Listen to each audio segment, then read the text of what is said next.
मरकुस अध्याय 16 में और आयत 15, 16, 17 आयत हम आपके लिए पढ़ेंगे। और वहाँ पर हम सब के लिए एक आज्ञा प्रभु ने दिया और उसने कहा कि तुम सारे जगत में जाकर सारी सृष्टि के लोगों को सुसमाचार प्रचार करो। ये चीज, ये आज्ञा है, ये आदेश है प्रभु का हम सब के लिए। उसने ये नहीं कहा कि जाकर किसी को मारो, जाकर किसी का घर लूट लो, पैसा लूट लो, जमीन ले लो।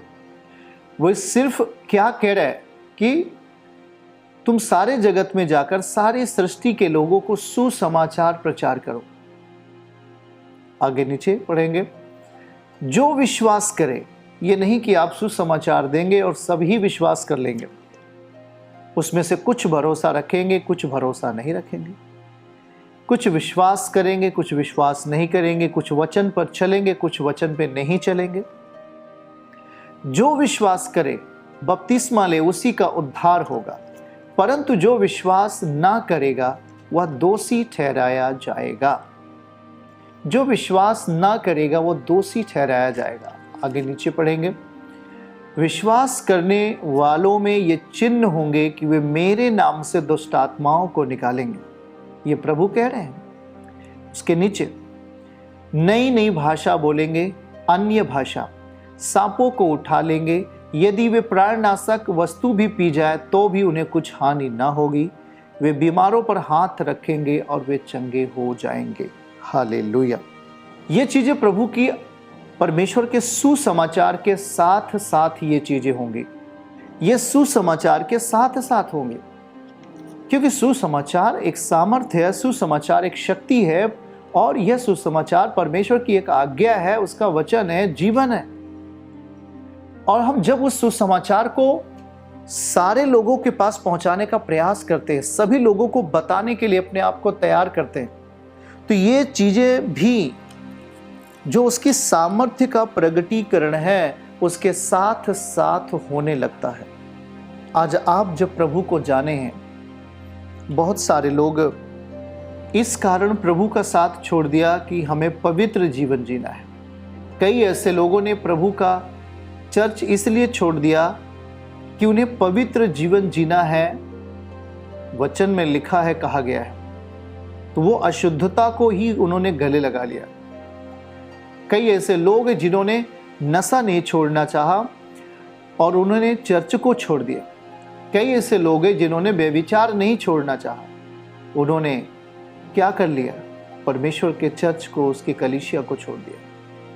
उन्होंने सोचा कि हम जाएंगे तो वहाँ हमारा ये पाप छूट जाएगा, हम अपनी इच्छा से नहीं जी पाएंगे, हमारे गंदगियों पर पाबंदी लग जाएगी, हम जो नशा करते हैं, गुनाह करते हैं, व्यभिचार करते हैं, चोरी करते हैं, ये हमारी ज़िंदगी से छूटने के लिए कहा जाएगा। तो उन्होंने अपने आप को इन चीज़ों में बांध के रखा। उन्होंने अपने आप को इनसे अलग होने की इच्छा परमेश्वर के सामने प्रकट नहीं की, यीशु के सामने नहीं प्रकट की, इसलिए वो चीज़ें उनमें बनी रही।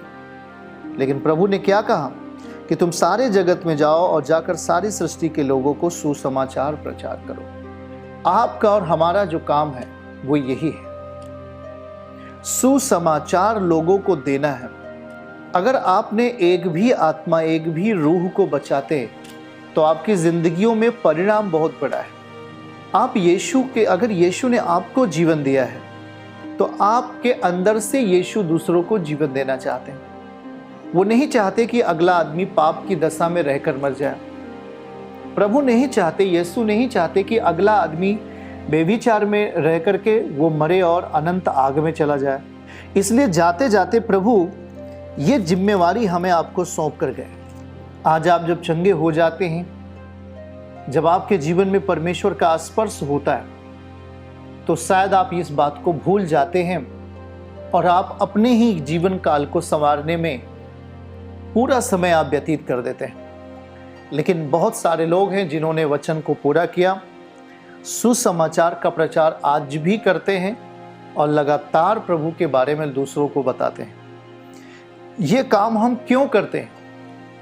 अगर पहली कुरिन्थियों को पढ़ेंगे, पहला अध्याय में जाइए और वचन 18 आयत को अगर हम देखें तो हम इस काम को क्यों कर रहे हैं? पहला कुरिन्थियों 1:18 में लिखा है कि क्रूस की जो कथा है, अर्थात जो सुसमाचार है, नाश होने वालों के लिए मूर्खता है। जो लोग सोचते हैं कि ये बेकार चीज़ है या इसमें कुछ दम नहीं है, उनके लिए यह मूर्खता है। परंतु हम उद्धार पाने वालों के निकट, हम विश्वास करने वालों के लिए, वचन पर चलने वालों के लिए, पवित्रताई में जीने वालों के लिए, यीशु पर विश्वास करने वालों के लिए यह परमेश्वर की सामर्थ्य है। यह सामर्थ्य है, यह परमेश्वर की सामर्थ्य है। यह हमारे लिए प्रकट हो जाता है, यह हमारे लिए दिखाई देने लगता है। हालेलुया। कई साल पहले जब मैं नया नया प्रभु में आया हुआ था, प्रभु ने हमें बुलाया था और हमें प्रेयर करना नहीं आता था, हमें प्रार्थना करना नहीं आता था कि कैसे प्रार्थना करें। लेकिन सुसमाचार बोलने के लिए, सुसमाचार बताने के लिए मैं बहुत उत्साही था। दूसरों को सुसमाचार देने के लिए मैं बहुत ही आनंदित था। और एक स्त्री थी जो जिसको दुष्ट आत्मा ने पकड़ लिया और वो बहुत तेज़ी से बीमार हो गई। और मैं जब वहाँ जाता हूँ, देखता हूँ कि वो बहुत तेज़ी से बीमार है, ग्रसित है, और शैतानी आत्माएं ने, दुष्ट आत्माओं ने उसे जकड़ के रख लिया है, कैसे छूटे करके। तो मेरे पास केवल धन्यवाद यीशु, केवल मैं धन्यवाद यीशु, उसके सामने बैठकर केवल प्रभु को मैं धन्यवाद देता हूँ। और मैं धन्यवाद यीशु कह करके मैं तेजी से बोलने लगा। और मैं अपनी आंखों के सामने देखता हूँ कि 15 मिनट के बाद वो स्त्री बिल्कुल चंगी हो गई। हमने कुछ किया ही नहीं, हमने केवल धन्यवाद दिया प्रभु को, हमने केवल परमेश्वर को धन्यवाद दिया, क्योंकि हम सुसमाचार की गति में चलते थे, हम सुसमाचार के जीवन में जीवन जीते थे, सुसमाचार के स्वभाव में जिंदगी जीने लगे थे। तो जो सुसमाचार के साथ जीवन जीता है, वो यह सुसमाचार हमारी ताकत बन जाती है, हमारा बल बन जाता है। यह तभी अपने आप को प्रकट कर पाएगा जब आप उसके सुसमाचार को दूसरों को बताएंगे कि प्रभु जैसे मेरे जीवन में काम हुआ है, वैसे दूसरों के जीवन में भी काम होना चाहिए। ये जब लक्ष्य आपका होता है तो पहले आपकी ही जिंदगी से परमेश्वर का प्रगटीकरण शुरू होगा और वो दूसरों तक जाएगा। केवल ये मत सोच लो कि बस जी क्या बताया, उनको सुसमाचार क्या देना है, उनको सुसमाचार क्या देना है। बीज बोना आपका काम है। बीज बो करके आप घर वापस चले आते हैं। क्या आप रात में बीज को टटोलने जाते हैं, कहाँ कहाँ है, कहाँ कहाँ नहीं, कोई बड़ा कि नहीं बड़ा, कौन खत्म हो गया, कौन जिंदा है? आप कुछ नहीं करते हैं। आप केवल वहाँ बीज बोने चले जाते हैं। बीज बो करके हम, जो प्रक्रिया होती है, बीज बो करके हम चले आते हैं। लेकिन हम जब उसको दूसरे, तीसरे, चौथे दिन जाते हैं तो हम देखते हैं कि उसमें अंकुर निकला हुआ होता है, छोटा छोटा। तो आपका और हमारा काम क्या है? परमेश्वर के वचन को, एक जो बीज है, वचन है जो एक बीज है, उसे बोना है दूसरों के लिए।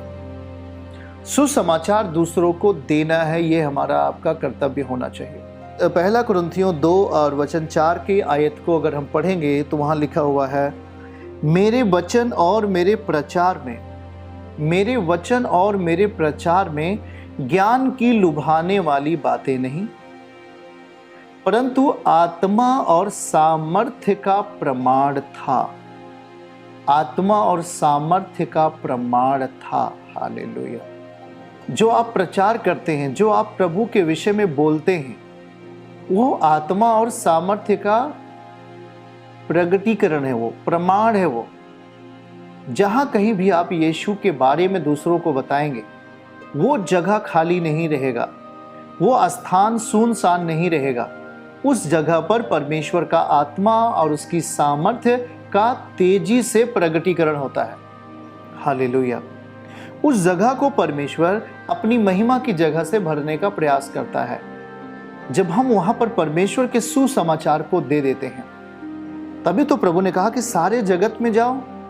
ये आज्ञा को कौन पूरा करेगा? हम आपको पूरा करना है। ये आज्ञा आपको पूरा करना है। आप केवल घर बैठे प्रभु का काम नहीं कर सकते, घर बैठे उद्धार की प्राप्ति नहीं कर सकते। ऐसा आपको परमेश्वर के वचन को दूसरों के पास लेके जाना है। वो आत्मा बचनी चाहिए जो पाप में है, जो गुनाह में है, जो व्यभिचार में है, उस आत्मा को बचाने का एक ही तरीका है कि जब उसके पास सुसमाचार जाएगा। जब आप सुसमाचार लेके जाएंगे, उसके लिए प्रार्थना करेंगे, तो परमेश्वर का जोर उसके जीवन में काम करेगा। वो जिस बंधन में है, जिस समस्याओं में है, वो वहां से छूटेगा। चर्च की सभी प्रार्थनाओं को और परमेश्वर के दास के द्वारा टीचिंग सुनने के लिए और अपडेट्स को जानने के लिए हमारे इस चैनल को सब्सक्राइब करें और साथ में बेल आइकन को जरूर दबाएं ताकि जब भी लाइव प्रार्थना हो तो सबसे पहले आप देख सकें।